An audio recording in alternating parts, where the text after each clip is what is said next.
Good afternoon. My name is Dr. Joan Reed. I'm Dean for Diversity and Community Partnership at Harvard Medical School and Professor of Medicine. I want to thank you for joining us today for this webinar entitled Teaching White Supremacy, the Textbook Battle Over Race in American History, a presentation and conversation with Donald Yacovone that will be moderated by David Harris. Dr. Yacovone will be discussing his research on the forthcoming book of the same name that is an examination of the origins and development of white supremacy, largely through the lens of history textbooks. This event is one of many diversity events sponsored by our Harvard Medical School Office for Diversity and Community Partnership and part of our Harvard Medical School Better Together Diversity and Inclusion effort. It is live, closed caption, and recorded, and the recording will be available online. I'd now like to introduce our two individuals, our two guests for today. Donna Yacovone is an associate at Harvard University's Hutchins Center and received the W.E.B. Du Bois Medal, the university's highest honor in the field of African and African American studies. He earned his PhD at the Claremont Graduate University, taught at several American colleges, and worked at the Black Abolitionist Papers Project and the Massachusetts Historical Society before becoming the Hutchins Center's Manager of Research and Program Development. In 2013, he and Henry Louis Gates Jr. wrote The African Americans, Many Rivers to Cross. He's completing his 9th book, Teaching White Supremacy, the Textbook Battle Over Race in American History. He's joined by David Harris, and David Harris has been the managing director of the Charles Hamilton Houston Institute on Race and Justice since 2006. Under his leadership, this institute has created a national platform with the Houston Marshall Plan for Community Justice, an initiative that seeks to change the way public policy is conceived and implemented. The project is designed to amplify the voices, knowledge, and expertise of people living in communities devastated by decades of underdevelopment wrought by the war on crime and the war on drugs. The Institute has several projects underway at this time, including work with the Beloved Streets of America project, designed to renew and revitalize hundreds of streets named after Dr. Martin Luther King Jr. David holds a PhD in sociology from Harvard University and a BA from Georgetown University. He's served as adjunct faculty at Cambridge College and a lecturer at Harvard Law School. Thank you to everyone for joining us today. The chat function is disabled and your video and microphones will remain off throughout the program, but you can submit your questions for our two guests, David and Donald, through the Q&A box on your screen. And David will be moderating this question and answer session for the last 15 minutes of this program. And without further ado, I'll turn this program over to Donald. Thank you so much, Dean Reed. And I want to thank the medical school, the Hutchins Center, and David Harris and Susan Lazier for organizing this. I really appreciate it. And I want to give one slight warning ahead of time. Some of the language that's used in this textbook is deeply offensive, but that's the point of this presentation. So I just do want to offer that warning. James Baldwin, the great African-American writer and critic, recalled in 1965 that, and he wrote, I was taught in American history books that Africa had no history, and that neither had I. I was a savage about whom the least said the better, who had been saved by Europe and who had been brought to America. After school, he returned home and he thought, well, of course, this was an act of God. You belong where white people put you. And it always has been so. Harvard professor Sarah Lewis explained that when her grandfather was a young student in 1926, he'd asked his teacher why no Black people appeared in his history textbook. The teacher advised him that, quote, African Americans had done nothing to merit inclusion. In far too many ways, little has changed since the African American scholar Charles Wesley surveyed history school curriculum in 1925 The Black student, he wrote, is made to, quote, realize that his badge of color in America is a sign of subjugation, inferiority, and contempt. The great African-American historian John Hope Franklin told me once an incident which he detailed in his autobiography, and which I think symbolizes the issue for us. When he dined at the Cosmos Club in Washington, D.C., just prior to receiving the Presidential Medal of Freedom in 1995, a white woman approached him at the restaurant, handed him her coat check, and ordered him to bring my coat. Just in the last few years, in fact, up until this year, classrooms in Vermont, New York, New Jersey, Ohio, Virginia, Tennessee, Mississippi, and Florida, Black students were compelled to stand in front of their white classmates as slaves and be auctioned off to the highest bidder. Such, quote, curriculum violence, as one Black Vermont parent wailed, is hardly unique. For 10 years, students in a New Jersey fifth grade class had to create slave auction advertisements in Watertown, New York. The teacher of a fourth grade class ordered a Black boy and girl to stand in front of their white classmates with their hands behind their backs, just as, quote, in slave times. And the winning bidder became their master. The teacher then announced that the slaves tried to escape, quote, they would be chased down and violence would be done to them. A follow-up investigation of the incident revealed lasting emotional harm to the two students. When a similar event took place in an Ohio fifth grade class, a mother objected, but her complaints were dismissed. She was told that, quote, this activity was part of the state's required curriculum. In Florida, a teacher assured her students that the N-word just means ignorant. Minnesota fifth graders, in a lesson plan right out of the 1920s, learned that African Americans regretted the end of slavery because, quote, the enslavers took care of them and gave them food and clothing. Rhode Island students received absolutely no exposure to the history of slavery until high school, and even at that point, it was only one paragraph in a textbook.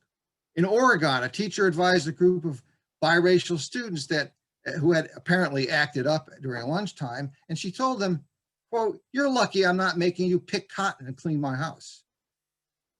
A Texas teacher advised the students that if the South had won the war, all the Black students in his class would now be slaves.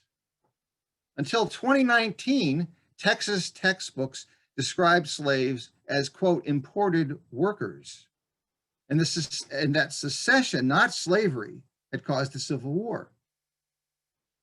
Last year, the New York Times reported that that medical students and residents in a Duke University survey remained, to this day, convinced that African Americans have thicker skin and less sensitive nerve endings. This is the same vile garbage that Harvard's biologist and ethnologist Louis Agassiz spewed across the United States in the 19th century. In May 2019, a large group of African American seventh grade students visited the Boston Museum of Fine Arts. Staff informed them that in the museum they could have no food, no water, and no watermelon. In a study by Rutgers University psychologists, 101 Black teenagers in Washington, D.C. collectively reported 5,600 offensive racial instances in a 2-week period. And this took place during the Obama presidency. The influential New York Times journalist Charles Blow, just last month, as a matter of fact, explained that when he was young, quote, I was led to believe Blackness was inferior. We had been trained in it, bathed in it, acculturated to hate ourselves. At every turn, at every moment, I was being baptized in the narrative that everything white was right, good, noble, and beautiful, and everything Black was not. This bitter influence lays everywhere, he said, even in the blue-eyed white Jesus hanging over your bed. Think that's the dead past? No. In my own town last year, Black high school students and the NAACP complained of punishments handed out to Black students and of the school curriculum. I am not going to lie, one female high school student explained. Going to Medford High School made me hate being Black. I heard the same statements from students in New Haven, Connecticut. This represents the impact of 300 years of history and 200 years of instruction. For instance, the first line on the first page of a 1930 textbook screamed in capital letters, "The white man's history." No matter what non-English speaking people had done in America, as one 1918 textbook assured students, the forces that have shaped that life have been English. We possessed a fixed identity, the book asserted, one inherited from Great Britain. Another, A Child's History of the United States, insisted that early US history was the record of the white man's progress against the red savage.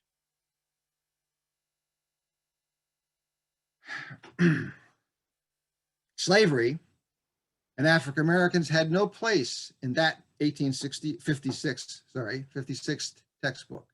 Across 2 centuries and with precious few exceptions, African Americans in our textbook have appeared, if they appeared at all, only as a problem, only as, quote, ignorant Negroes, as slaves, not people, and as anonymous abstractions that only posed problems for the real subjects of this written history, people of European descent. As one 1914 school book typically asserted, the Black man, quote, became a problem that it took many years to solve. The assumption of white identity, white domination, and white importance underlie every chapter and every theme of thousands of textbooks that blanketed our schools in the country. This vast tectonic plate still underlies American culture and must be a central concern for every one of us. And while the very worst features of our textbook legacy may have ended, the themes, facts, and attitudes of white supremacist ideology are deeply embedded in our national identity, in what we teach, and how we teach it. Even our very youngest students, if Roald Dahl's Charlie and the Chocolate Factory is any evidence, they become indoctrinated in it as soon as they start to read. Responsibility for this consciousness of exclusion, this enduring identity of true Americans as only descendants of white Europeans, rests broadly and profoundly in our history. The principles of white supremacy have been central to the American experience, predating creation of the American Republic and whatever commitment to democratic republicanism that later emerged. Samuel Sewall, the legendary 17th century judge of the Salem witchcraft trials, expressed the essence of how white Americans would later understand national identity.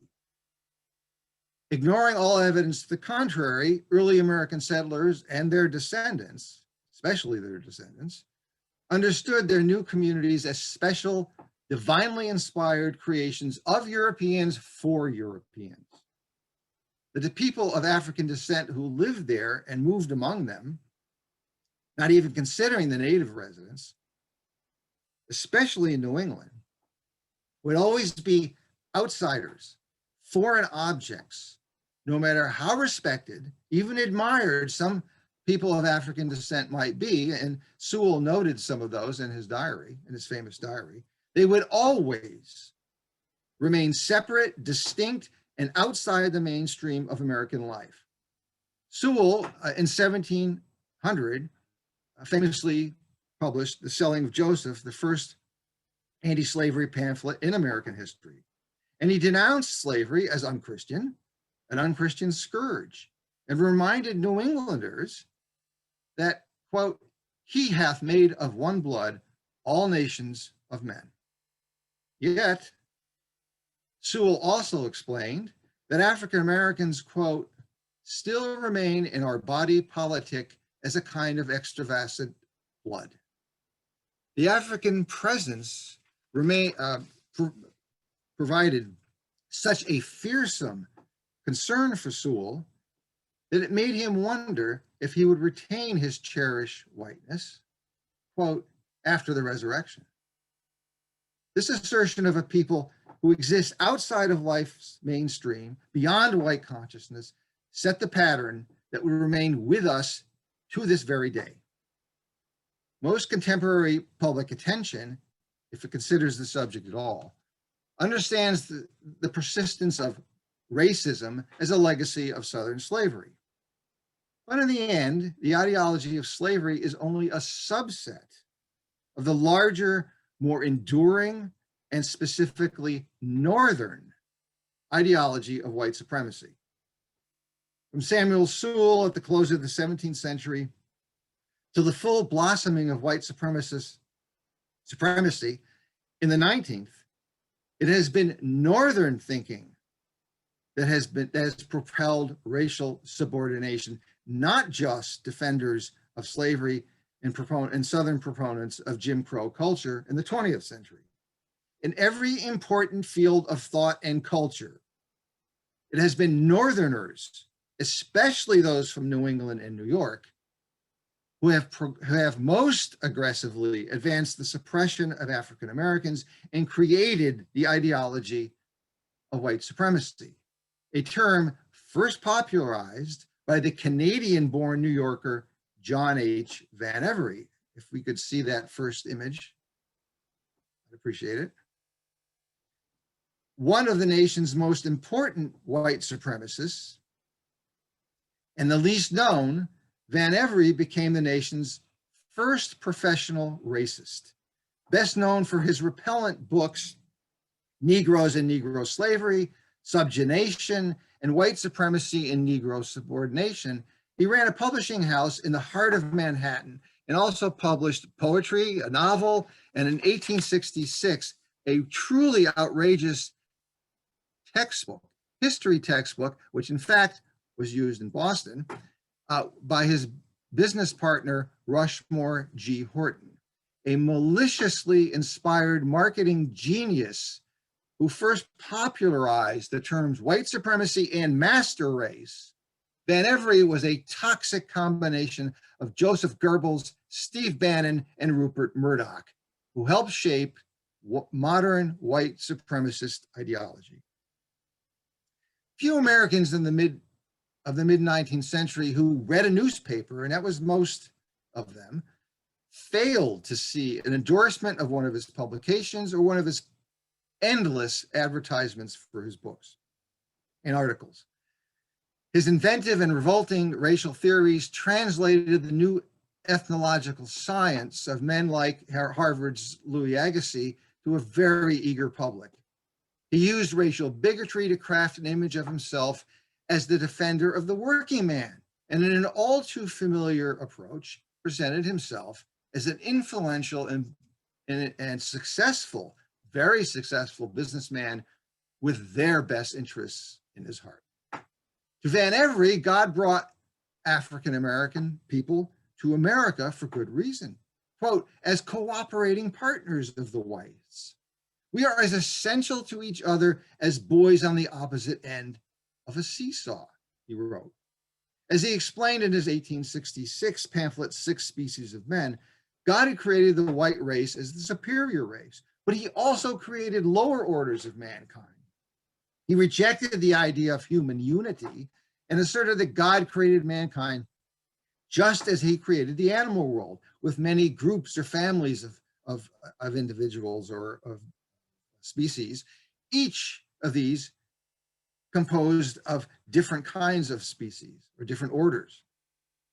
Thus, people from Africa are not colored white men, as he wrote, but rather an altogether different species of human, just as there were different species of birds.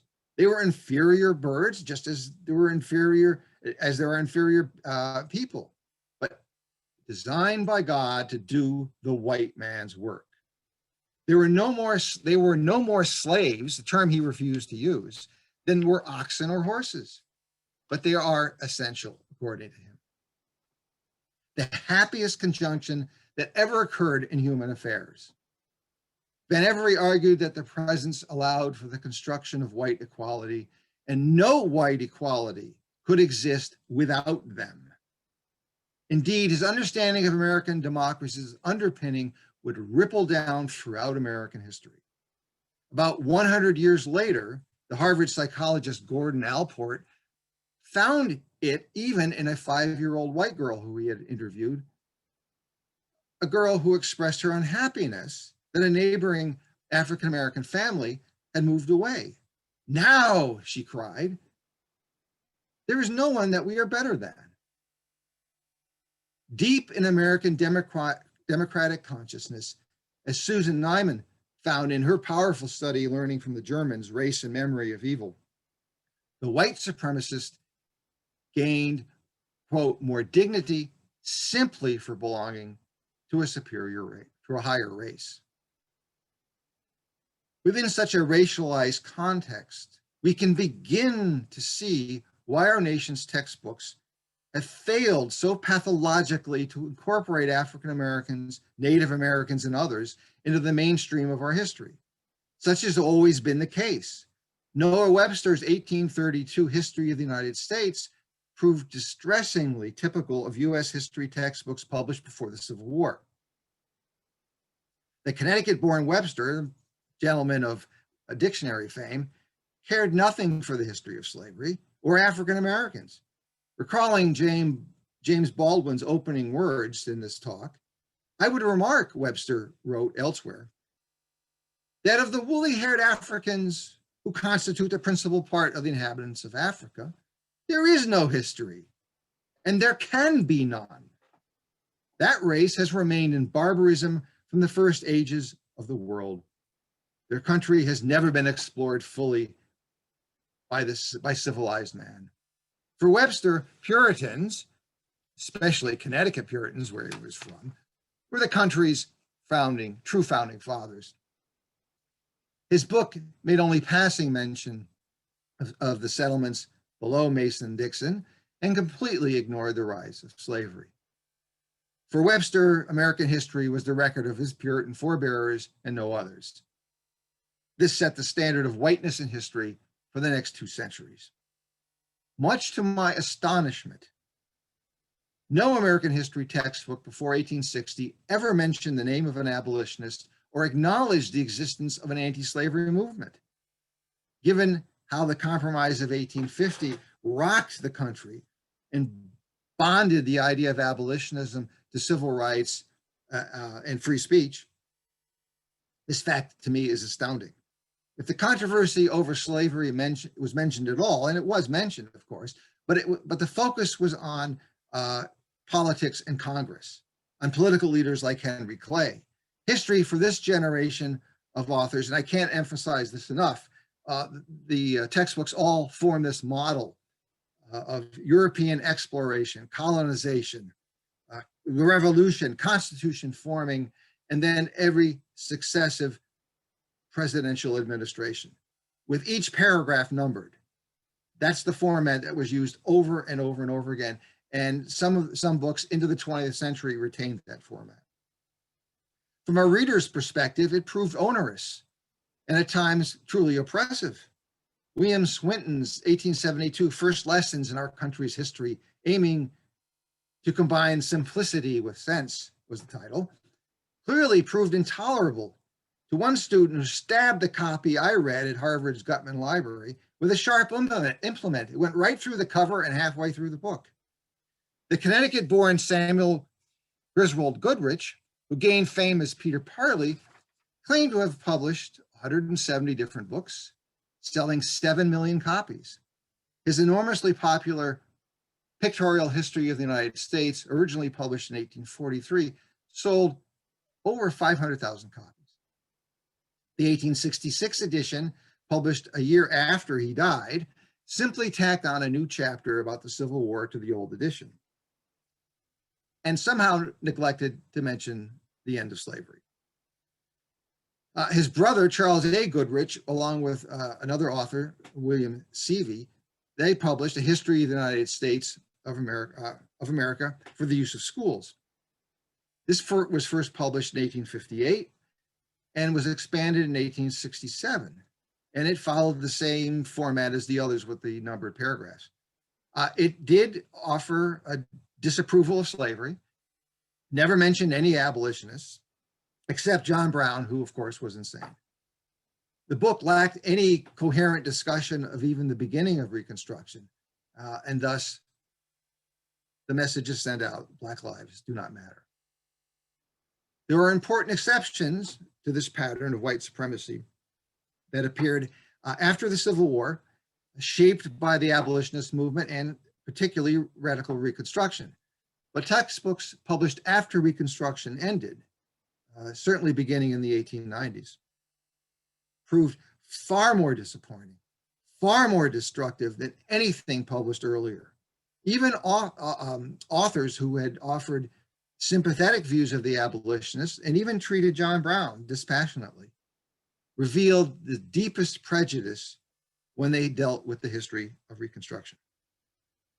Inevitably, the worst chapter of almost every textbook published before the 1960s, they succeeded in redefining Reconstruction as, quote, a synonym for bad government and the rule of, quote, ignorant Negroes, a phrase that is used relentlessly to describe the freed people who struggled to find a future against intractable Southern white resistance.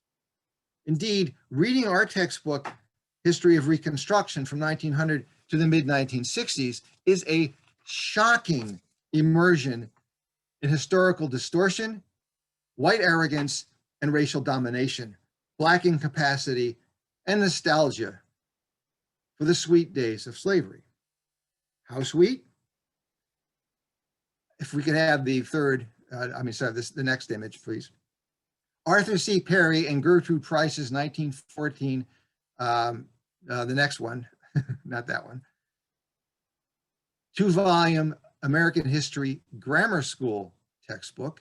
Let me repeat that, a 2-volume grammar school textbook.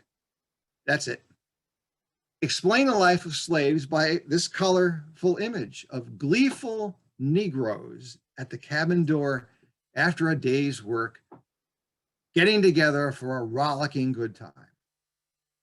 They presented slavery as a kind of summer camp where people of African descent lived, quote, lived careless, easygoing lives. They were a childlike people with no sense of responsibility, from the little pickaninnies to the oldest old aunties and mammies. The authors wrote that slaves lived contented lives and, quote, were better off than they would have been if free to shift for themselves. Typical of this pattern, Perry and Price were New Yorkers, not Southerners. The latter a PhD superintendent of schools and the former a New York City public school teacher. The next image, please. Fremont P. Worth's Development of America included this far more dramatic image of ecstatic slaves. The Illinois-born Worth had received his PhD from the University of Chicago and became a professor of the famed Peabody College for Teachers in Nashville, where he could disseminate these ideas to educators. And his first book, which included this, as the screen shows, was published in 1937 and was used continuously through the 1940s and 1950s. Few could match, however, the popularity and damage of the University of California's John D. Hicks, who dominated the system's Berkeley campus from the 1940s into the 1960s. In his enormously popular classes, which the college's website still praises, he taught students that anything beyond vocational training for African Americans was a waste of time.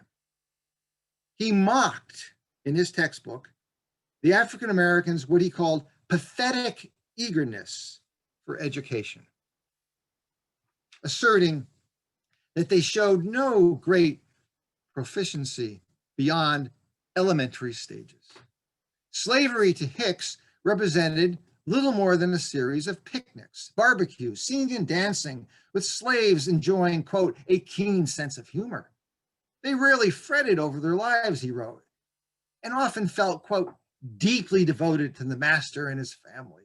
And in return, white children loved their mammies, unquote. Slave religion was extremely picturesque, he wrote. And according to his textbook, the slaves' moral standards were, quote, sufficiently latitudinarian to meet the needs of a really primitive people. Heaven to the Negro was a place of rest from all labor, the fitting reward for a servant who obeyed his master and loved the Lord. When it came to what he called social relations and marriage, Hicks drove home what I found to be the most damaging assessment of African Americans in any mid-century textbook. Quote, more or less formal marriages among slaves were encouraged by some masters, although cohabitation without marriage was regarded as perfectly normal, and a certain amount of promiscuity was taken for granted. Slave women rarely resisted the advances of white men, as their numerous mulatto progeny abundantly attested. It was tough reading that. From 1930 to the mid-1960s, few textbooks could rival the influence of the growth of the American Republic, a college-level textbook crafted by Harvard's illustrious Samuel Eliot Morison and Columbia University's Henry Steele Commager, who later went on to Amherst College and spent most of his career there. Its discussion of slavery referred to the contradiction of a people who claimed allegiance to natural rights and simultaneously held slaves. But they made nothing of this observation and instead taught generations of students that, quote, as for Sambo, whose wrongs moved the abolitionists to wrath and tears, there is some reason to believe that he suffered less, far less, than any class in the South from the peculiar institution. The majority of slaves were adequately fed, well cared for, and apparently happy. Competent observers, the two authors wrote, reported that they performed less labor than the hired man of the northern states. Ignoring more than 200 published slave narratives, much less examining plantation records, Morison and Commager assured students that masters cared for their property and that the, quote, faithful darky repaid his owner with grateful loyalty. Quote, Topsy and Tom Sawyer's nigger Jim were nearer to the average childlike, improvident, humorous, prevaricating, and superstitious Negro than the unctuous Uncle Tom of Harriet Beecher Stowe's creation. Southern whites, they assured their readers, loved the Negro in his place and never displayed any, quote, physical revulsion for a slave's color, since, quote, white children were suckled by black mammies and played promiscuously with the pickaninnies. They presented slavery as a welcome transitional status between African barbarism and American civilization, from which the slave, or as Morison liked to call him, Sambo, could only benefit. That such rabid fiction could pass for history remains, at least to me, shocking. But this kind of history continued to influence generation after generation of students, ignoring counter-narratives by prodigious African-American scholars like John Wesley Cromwell, George Washington Williams, Carter G. Woodson, especially, and W.E.B. Du Bois. Not until the 1960s did a new generation of Black and white scholars just begin to transform our understanding of the American past and the place of race in it. Well, it is true that modern textbooks avoid the most egregious interpretations of the past.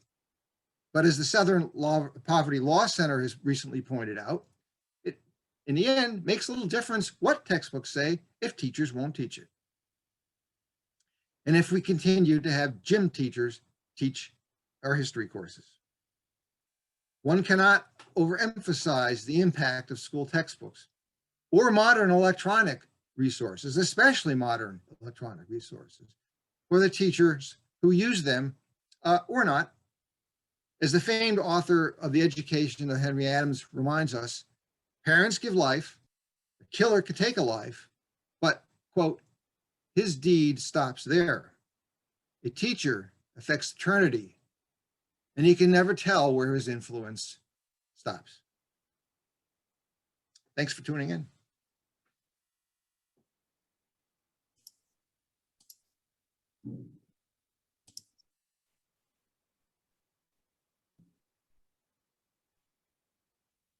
Is David there?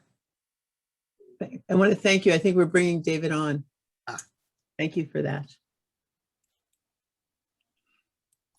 I am here, Donald.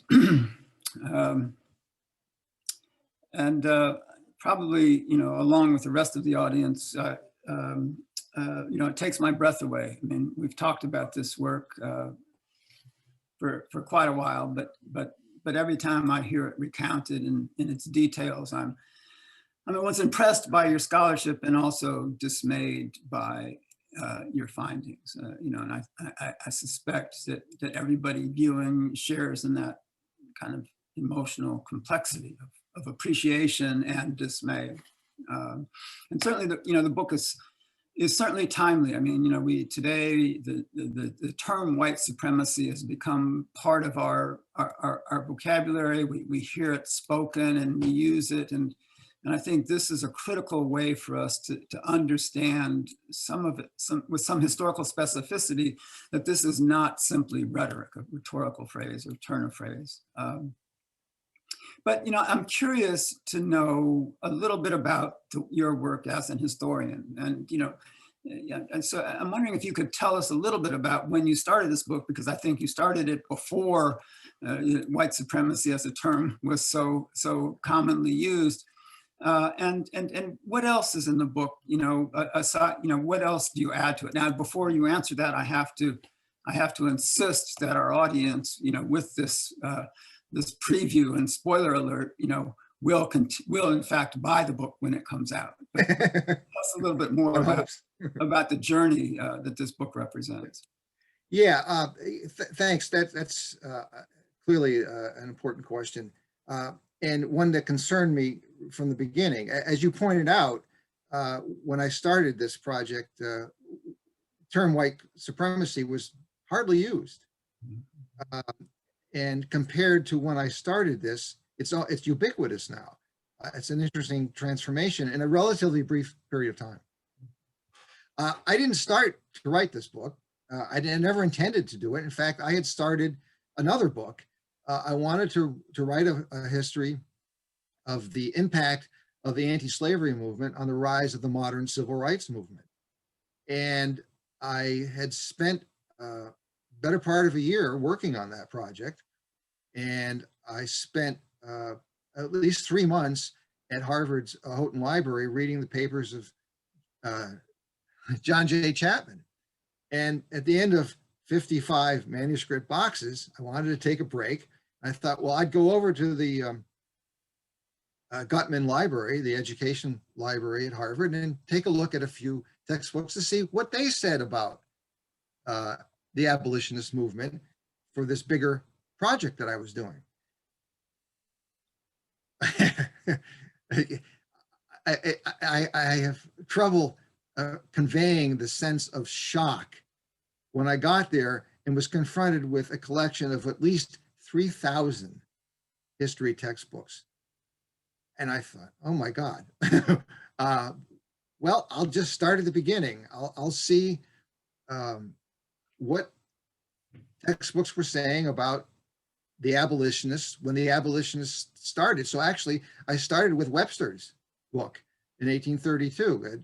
the abolitionist movement had really started to pick up steam in 1829, 1830. I thought, well, maybe I'll find something. Of course, I didn't. And what I found just stunned me, as that 1930 textbook I mentioned, that had on the front, on the first page, the blazing title, The White Man's History. It's just inescapable. I wasn't some radical leftist trying to denounce America. I wanted to find out what we were teaching our students.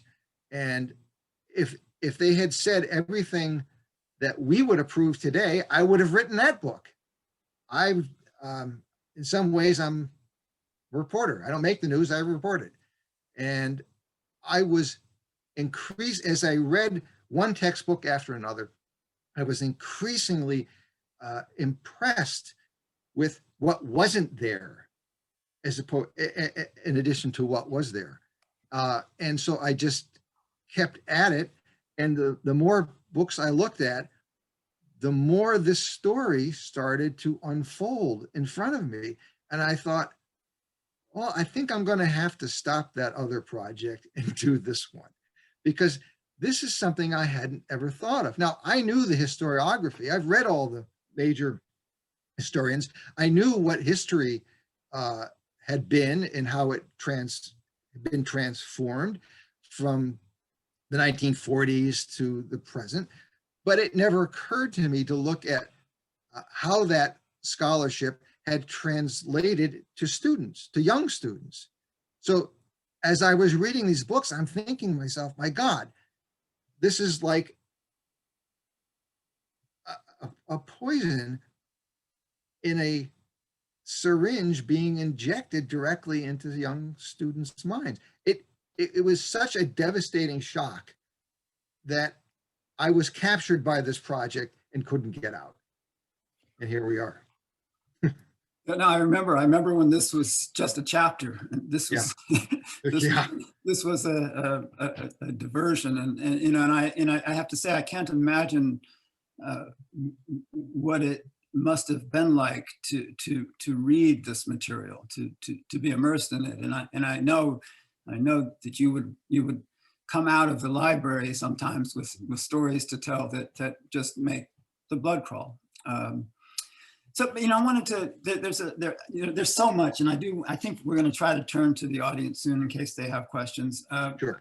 But, you know, I think, you know, we refer to, we've not only has white supremacy become part of our general conversation, but this whole 1619 has as well. I mean, we've all heard a lot about 1619 and you know, the New York Times and, you know, all this material. But, you know, I think one of the things that I noticed in the history is that our accounts are very, very mixed on that history. So we hear that sometime in August of 1619, 20 or some odd Africans landed on these shores, and you know and it's all history from there.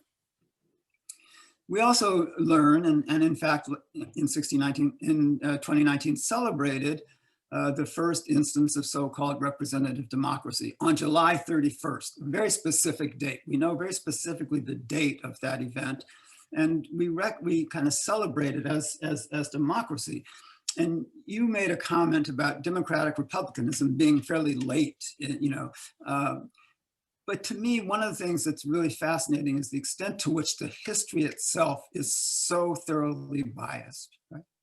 We have very specific information about that election, which, as we know, you know, excluded large part of those present. The Africans hadn't arrived yet. Women weren't voting.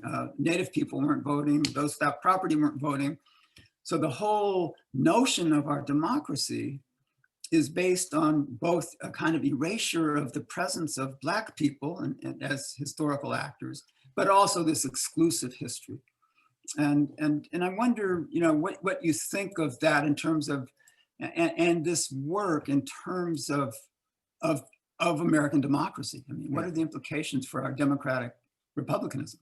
Yeah, that's really the central question. And even elementary school books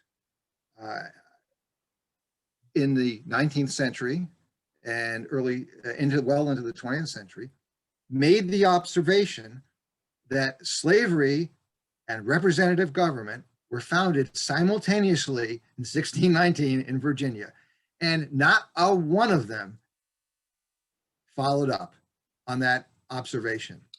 In fact, almost all the books spent more time writing about the introduction of a shipload of unmarried women into Virginia than they did the arrival of slaves. It's truly amazing. And those are the kinds of observations that brought me into this project. But what we find in this conjunction of these two events is the essence of what my book is about, what I've been doing. And that is the simultaneous growth of democratic republicanism and what we call racism, or what I like to emphasize, white supremacy.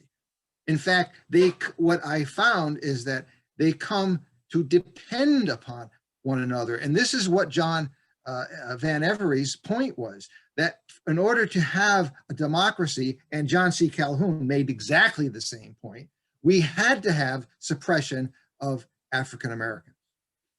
Because they posed, from his argument, a contradiction, a contrast that made whites agree upon democratic principles and to make democratic principles work. We have to remember that from the 18th century, well, from the beginning of the American colonization until the until the 19th century, Americans distrusted democracy. The founding fathers distrusted democracy, and unfortunately, the election of a demagogue proved the volatility of democracy. This was what they feared.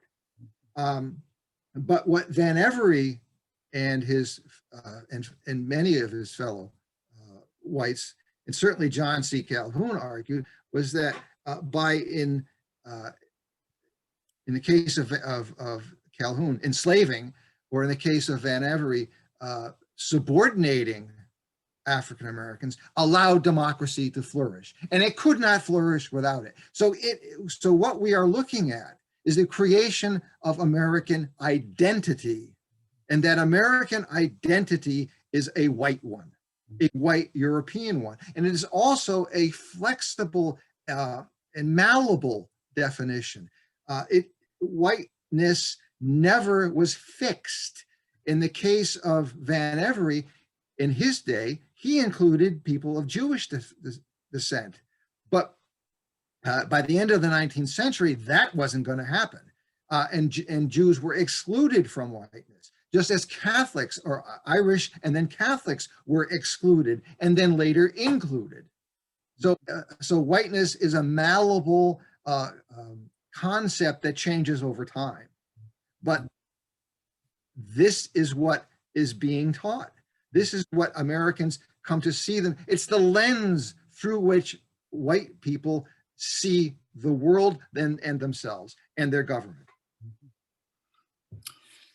Yeah, I mean, and I think, we've talked about this. I mean, that, the whole notion of we the people and our Constitution, is built on this separation. It's built on this idea. And Justice Taney and Dred Scott, I think, probably articulated it as no other. And right. It's not clear to me that we've actually recovered from Taney's, insistence about whose rights deserve to be recognized. But Don, I do want to move to the questions, and we could talk about this forever. I know. Yeah. But I do, because as we talked about this a little bit yesterday, I know that growing up, growing up in the post Brown era. I mean, the picture of Reconstruction that I was taught is precisely what you're discussing. I mean, so, you know, and these things live in us, and it takes a lot to kind of cleanse oneself, if, you know, to try to start to cleanse oneself of this poison. But I'm especially interested in your thoughts on what we do now. What do we do for that Medford student, you know, who you know, where we are neighbors, right? Yeah. And the young people today who continue to confront, really, you know, this living legacy. You know, what do we do right now? What do we do now? Well, yeah, this is the problem. This is the issue, and it's as important now as it was before. This hasn't changed. The damage is still being done. Some of the textbooks are still being used, and in fact, the world of electronic world, the internet world, which allows us to have this conversation, also poses problems. There are up to, I think now, 4 to 5% of young school-age children nationally who are homeschooled. Mm. This is a serious problem because many of these parents go online and find resources in many ways that are dangerous, and in fact they're even using the same textbooks from the 19th century. Peter Parley books, for instance, are being used by homeschooling parents. But what we need, and this is a terribly difficult and complicated problem, because we have 50 states and 50 different complex series of regulations to govern what gets taught and who gets to teach it. And but more importantly, I think, and that is important, but above that, it's the training of those people who I think either as teachers and as administrators need this kind of understanding of the racial background that they will deal with, will impart to their students, either as administrators or as teachers. And 2 years ago, I think it was, a Boston teacher, as a Boston area teacher, not a city of Boston teacher, but one of the suburbs, had used in class 2 poems by Hughes, Langston Hughes, in an incident which almost exactly duplicated the one from the 1960s.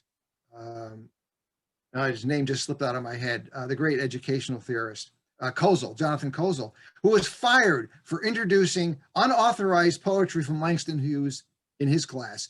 She used 2 poems by Langston Hughes in her class. They were unauthorized, and she was threatened with being fired.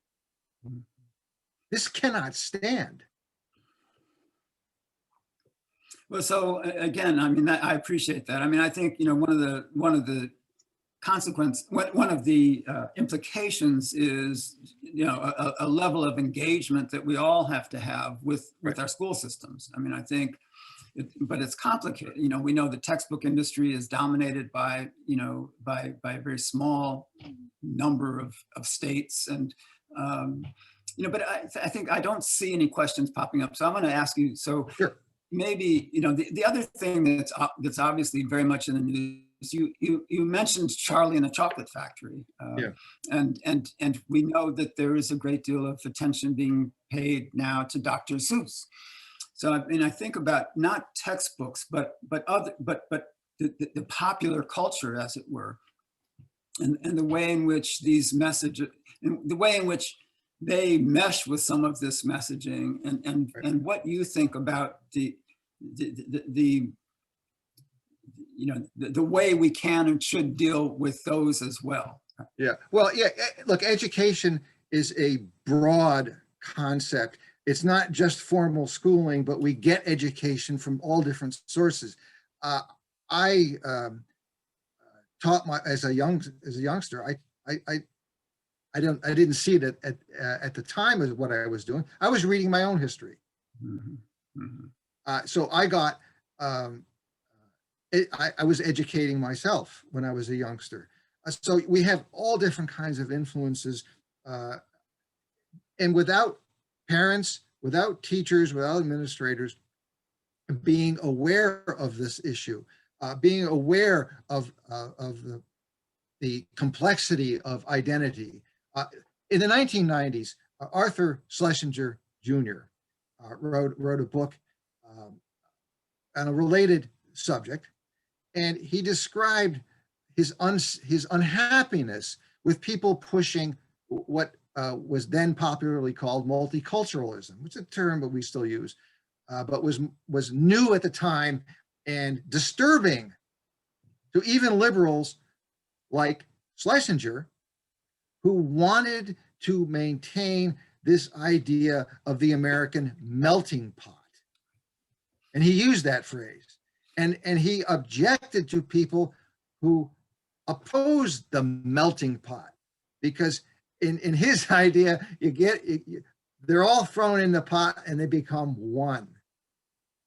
And of course, that one is a white broth. It's not a colorful stew. It's hard to top that. It's hard to top that. But I do want to ask you one other thing, and then we'll close. I mean, because I think, I think. So I got one more minute here. Just what it's like to do history in this way. Right? We think of historians as objective and this, that, and the other, but we live within the world we're documenting. And right. I wonder what it's like to do this history in a way, as you say, you're studying your own past. You're studying your own education as you do this work. And you've positioned yourself, you have a point of view on it. I sure do. And it's especially the case since I found my own 5th grade social studies book when I was doing this project. And in my book, in the book that I'm just about done with now, I do have a presence. I have a presence in a way that I would not have had in any other kind of subject matter. But this is a project which tries to explain how we got to where we are. And all of us have a part in it. So I can't, that on that note, Donald, I think, well, now there are questions, and I'm sorry that I didn't see them sooner. Thank you. A lot of these are thank yous, Donald, so you should see that. What's the textbook's title?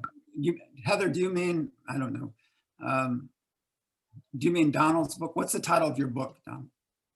Teaching White Supremacy, the Textbook Battle Over Race in American History. Okay.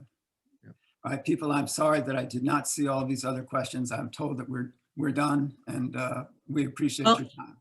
I want to say they just came up. So David, you didn't miss them. They just came up. Okay. I want to thank both of you.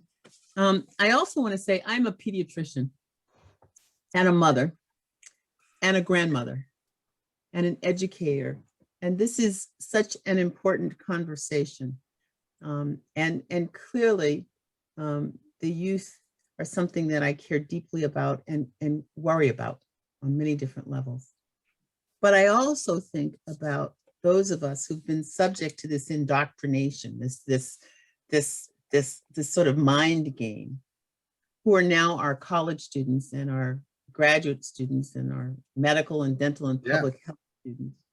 And what do we do with them? And what is our obligation and responsibility to unravel, unwind, or at least help them understand the fact that they've had these mind games played? And then what do we do with our leaders, the ones who set policies and make decisions without a full understanding of what might be leading to the thinking that they're putting forward? And so care deeply about the youth and what happens in our our educational system and K-12, and as you talk about the textbooks. But unless those adults around them also get informed and educated and also told what do I do with this? I fear that we're not going to have the kind of response that we need. I want to say thank you so much. This was shocking and not shocking. As Yeah. a Black woman in America, it can only be so shocking when I hear anything. At the same time, it was terribly disturbing, but our eyes need to be opened more. So I thank you. I thank you, Donald. I thank you, David. I will be reading this book, but I will Thanks. also be sharing this book with my daughter so she can start to think about how do we help my grandchildren understand this too. To all who joined us today, thank you for your time with us. As I said earlier, this is being recorded. It will be available on our website, and I will be following both of you. Thank you. Thank so you. much.